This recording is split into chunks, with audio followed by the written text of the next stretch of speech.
Hi friends, बच्चों, संस्कृत संधि पढ़ने के क्रम में हमने सबसे पहले संधि पढ़ी थी स्वर संधि, जिसे अच संधि कहते हैं। इसके बाद हमने पढ़ी व्यंजन संधि, जिसे हल संधि कहते हैं, और नंबर 3 पे विसर्ग संधि। आज हम संक्षिप्त में विसर्ग संधि के सभी सूत्रों का अध्ययन करेंगे। सबसे पहला सूत्र है बच्चों, विसर्जनीय से सह। यह सूत्र कहता है विसर्ग के परे खर प्रत्याहार होने पर विसर्ग बराबर से आदेश हो जाते हैं। बच्चों, संधि पढ़ने के अंतर्गत हमने जान लिया है प्रत्याहारों का संस्कृत संधि में विशेष महत्व है।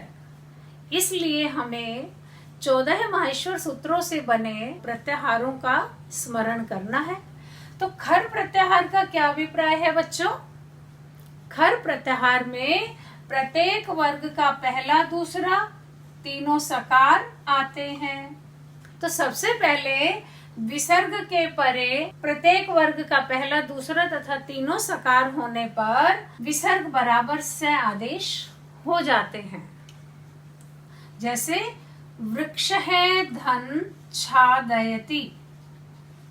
प्रस्तुत उदाहरण में विसर्ग के परे चवर्ग का दूसरा वर्ण विद्यमान है, अतः विसर्ग बराबर से आदेश होंगे।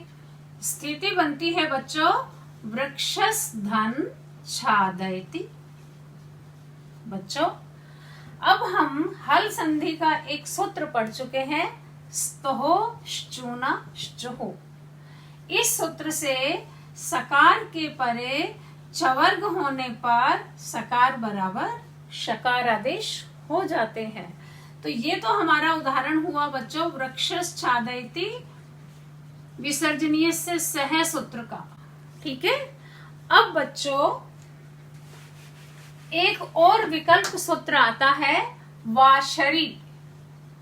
वाशरी सूत्र कहता है विसर्ग के परे शर होने पर विसर्ग बराबर विकल्प से विसर्ग ही रहते हैं, अन्यथा विसर्जनीय से सह सूत्र से सकार आदेश होते हैं। इसका उदाहरण है बच्चों हरिहि धन शेते। यहां हमारी संधि सिद्ध होगी हरिहि शेते। तथा यदि हम विसर्जनीय से सह सूत्र का प्रयोग करते हैं तो हमारी संधि सिद्ध होगी हरिष शेते। ठीक है बच्चों। विसर्जनीय से सह सूत्र का एक निषेध सूत्र आता है कुपवोह कै पौच। यह सूत्र कहता है विसर्ग के परे क विसर्ग के परे प फ होने पर क्रमशः विसर्ग बराबर जिह्वा मूलीय अथवा विसर्ग ही रहते हैं, अथवा विसर्ग बराबर उपधमानीय अथवा विसर्ग ही रहते हैं। तो बच्चों, हमें एक महत्वपूर्ण बात याद रखनी है। मैं ये आपको इसलिए समझा रही हूँ कि हमारा मूल सूत्र है विसर्जनीय से सह। यह खर प्रत्याहार की बात करता है तथा कैख तथा प फ ये भी खर प्रत्याहार में आते हैं, परंतु यहाँ पर कुपवो कैपौचह सूत्र कार्य करता है। ठीक है। तो हमें ध्यान रखना है यदि विसर्ग के परे कैख है अथवा पैफ है होंगे तो विसर्ग बराबर विसर्ग ही रहेंगे। जैसे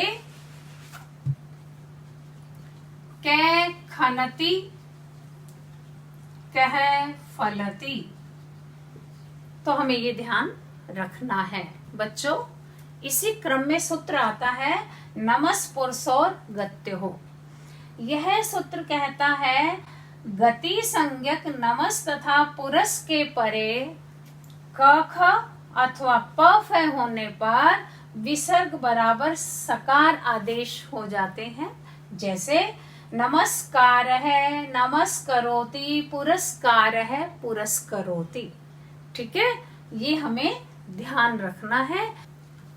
तिरसो अन्यतरस्याम। ठीक है, यह सूत्र कहता है तिरस के परे यदि क्री धातु से बना हुआ शब्द हो तो सकार अथवा विसर्ग बराबर सकार हो जाते हैं। तो कुछ शब्दों में जहां जहां बच्चों अलग अलग नियम कार्य करते हैं तथा जो बहुत प्रचलन के शब्द हैं उन्हें हमें ध्यान रखना है। तो यहाँ क्या बनेगा? तिरस्कार है, तिरस्करोति इत्यादि। बच्चों, अब एक महत्वपूर्ण सूत्र आता है जिसको आधार बनाकर हम आगे कई सारे सूत्र सिद्ध करेंगे। यह सूत्र है से सजुषो रुहु। यह सूत्र कहता है पदांत से अथवा सजुष के शकार को रू आदेश हो जाता है तथा रू बराबर रै शेष रहता है। जैसे हरिहि धन वदति। यहाँ बच्चों जो हमारे विसर्ग हैं ये सु प्रत्यय हैं, प्रथमा विभक्ति एक वचन के हैं। तो यहाँ हमारे सकार के स्थान पर रू हुआ तथा रू के स्थान पर रै आदेश हुआ। संधि सिद्ध हुई हरिर्वदति। साधु धन एवदत।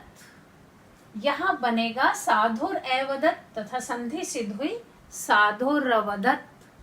ठीक है बच्चों, अब हम देखते हैं से सजुषो रूह सूत्र से जो हमारा ऋत्व आदेश हुआ है उसके स्थान पर क्या क्या आदेश होते हैं। तो सबसे पहले हमने हमारा से सजुषो रूह सूत्र लिखा।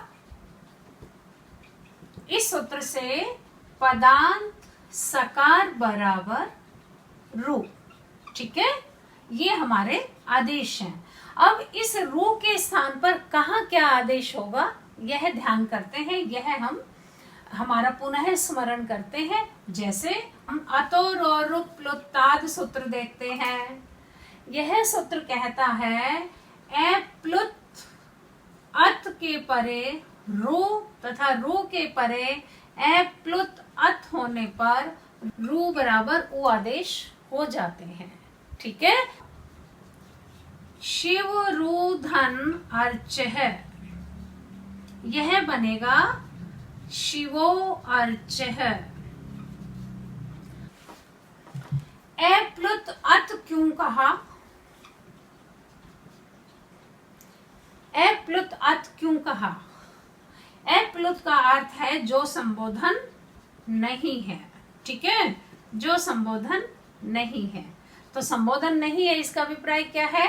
यदि जो संबोधन नहीं होगा वहीं पर हमारे रू के स्थान पर उ आदेश होगा। ठीक है, यदि संबोधन का अत होता है तो वहां पर रू बराबर रै शेष रहेगा। जैसे भ्रातः धन अत्र। बच्चों, यहाँ विसर्ग सु के हैं। सु को से आदेश, से को रू आदेश। ठीक है, और रू को यहाँ पर क्या आदेश होगा ये विचारणीय है। यहाँ हमारा जो आकार है अत है यह प्लुत है। प्लुत का अर्थ है संबोधन। हे भाई अत्र आगच्छ। तो ये हमारा क्या है? संबोधन का अत है। संबोधन के अत के परे रू विद्यमान है तथा इसके परे अत विद्यमान है। अतः यहाँ रू बराबर रै आदेश हुआ। हमारी संधि सिद्ध हुई भ्रातरत्र। अब हम आगे देखते हैं। एक और सूत्र है जो ऋत्व को उ आदेश करता है और यह सूत्र है हशिच। हशिच सूत्र कहता है ए प्लुत अत जमा रू जमा हश प्रत्याहार। तो रू बराबर उ आदेश हो जाते हैं। ठीक है बच्चों। तो अब हमारे हश में कौन आता है? हश में हमें ध्यान रखना है प्रत्येक वर्ग का तीसरा, चौथा, पांचवा तथा है, ये, व, र तथा ल। ये ध्यान देना है हमें। यदि हमारे अप्लुत अत के परे रू तथा रू के परे हश होंगे तो रू के स्थान पर उ आदेश हो जाएंगे। शिवो वंद्यः। इसी क्रम में बच्चों एक सूत्र और है, भो भगो अघो ए वर्णस्य यो अशी। ये थोड़ा सा ध्यान देने वाला सूत्र है बच्चों, क्योंकि यह भी ऋत्व के स्थान पर ही आदेश कर रहा है। यह सूत्र कहता है बच्चों, भो भगो अघो तथा ए वर्ण। ए वर्ण में कौन कौन आता है बच्चों? ए तथा आ। इनके परे यदि रू है तथा रू के परे अश प्रत्याहार है तो हमारे रू के स्थान पर ये आदेश हो जाएंगे। अब इसे हम एक बार उदाहरण से समझ लेते हैं बच्चों। जैसे भोस धन देवः, ये बनेगा बच्चों भोरु धन देवः। फिर बनेगा भोय धन देवः। यहाँ पर से सजुष रुह सूत्र कार्य कर रहा है, यहाँ पर भो भगो अघो सूत्र कार्य कर रहा है। यहाँ बच्चों एक सूत्र और आता है और वह सूत्र है हली सर्वेशाम। सूत्र कहता है बच्चों, भो भगो अघो के यकार के परे यदि हल प्रत्याहार है तो यकार का लोप हो जाएगा। संधि सिद्ध हुई भो देवः। तो बच्चों हमें कैसे सूत्र याद करने हैं? ध्यान रखो कि भो भगो अघो इनके परे यदि अश होंगे तो हमारे विसर्गों का लोप रहेगा। भो देवः, यह स्थिति हमें ध्यान में रखनी है। अब बात आती है ए वर्ण की। ए वर्ण का अर्थ है ए या आ। देवः धन आगच्छति। प्रस्तुत उदाहरण में बच्चों अकार अकार के परे सु तथा सु के परे आ विद्यमान है। ऐसी स्थिति में बच्चों पहले हमने सु का ऋत्व किया सजुष रुह सूत्र से तथा इसके बाद हमने भो भगो अघो इस सूत्र का प्रयोग किया। क्यों किया? क्योंकि ए के परे रू तथा रू के परे आ विद्यमान है जो कि अश प्रत्याहार का है। तो हमारे रू के स्थान पर क्या आदेश हुआ? यह आदेश हुआ। तभी बच्चों एक सूत्र आता है लोपः शाकल्यस्य। यह सूत्र कहता है भो भगो अघो तथा ए वर्ण के परे यकार होने पर तथा यकार के परे अश प्रत्याहार होने पर यकार का लोप हो जाता है। देव आगच्छति। ठीक है बच्चों। अब इन उदाहरणों को करने से जो बात हमारे सामने आती है वो यह है, पदांत से बराबर ऋत्व तथा रू बराबर रैशेष। ठीक है। हरिर वदति। ठीक। इसी में आता है अतोरोरु। यहाँ पर अत के परे रू तथा रू के परे अत होना चाहिए। यहीं पर आता है हशिचे जिसमें अत के परे रू तथा रू के परे हश होना चाहिए। इन दोनों स्थिति में रू को उ आदेश होगा तथा भो भगो इस सूत्र से हमारा जो रू है इसे यह आदेश होगा तथा उसका लोप हो जाएगा। बच्चों इससे अब एक बात स्पष्ट होती है, ए या आ को छोड़कर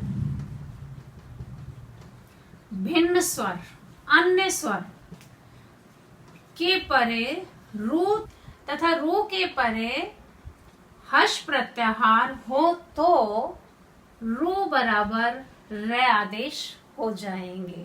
जैसे हरिस धन वदति, ये बनेगा हरिर वदति।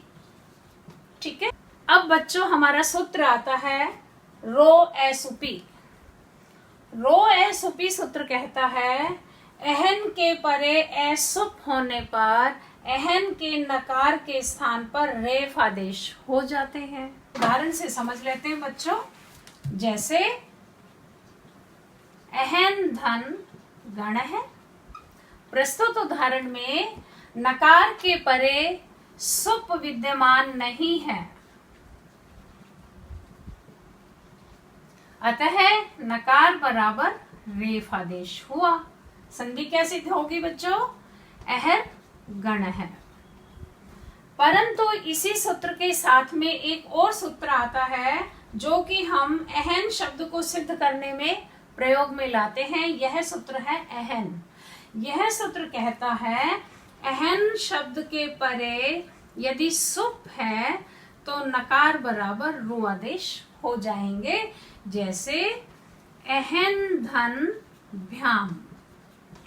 अहन धन भ्याम, भ्याम तृतीय चतुर्थी पंचमी द्विवचन का प्रत्यय है, सुप प्रत्यय है। हमारी यहाँ संधि सिद्ध होगी अहोभ्याम। ठीक है बच्चों। इसी प्रकार हमारे अन्य उदाहरण आते हैं अहोरात्रि ही, अहो रूपम तथा अहोरथंतरम। ठीक है बच्चों। आगे आता है बच्चों एक और सूत्र एतत् तद्दोसु लोपो अकोर नए समासे हलि। यह सूत्र कहता है बच्चों एषः तथा सह के परे हल हो तो विसर्गों का लोप हो जाता है। तो हमें क्या ध्यान रखना है? एषः तथा सह के परे हल जैसे ही लिखा जाएगा हम विसर्गों का लोप कर देंगे। जैसे एषः भवति, एषः भवति, सह गच्छति, स गच्छति। इसी प्रकार बच्चों एषः सह के परे स्वर आने पर इनके स्थान पर रुत्वादेश होता है और हमारा संधि सिद्ध होती है एषो अत्र। इसी में बच्चों तीसरा समीकरण आता है और यह कहता है यदि एषे के परे ककार और फिर विसर्ग हो तथा उसके परे हल प्रत्याहार हो तो विसर्गों का लोप नहीं होता तथा संधि होती है। यहाँ संधि सिद्ध होगी एषको विष्णुः। इसी क्रम में बच्चों यदि एषः तथा सह से पूर्व नए तत्पुरुष समास है तो वहां भी बच्चों संधि होगी ऐसह विष्णु, ये बनेगा ऐसो विष्णु। तो बच्चों ये हमारे विसर्ग संधि के कुछ महत्वपूर्ण सूत्र हैं जिन्हें हमें ध्यान रखने हैं। संधि प्रकरण को पढ़कर यह स्पष्ट हो गया क्योंकि संस्कृत में शब्दों को पदों को संधि करके लिखा जाता है, इसलिए हमें थोड़ी सी उन्हें समझने में परेशानी अथवा समस्या हो सकती है। परंतु यदि हम नियमों से संधि को सीखें तो हमें संधि शब्द समझ में आएंगे और हमें संस्कृत भी सरल लगेगी। बच्चों संस्कृत बहुत सरल है, केवल थोड़े से मनन चिंतन और अभ्यास की आवश्यकता है। थैंक यू बच्चों।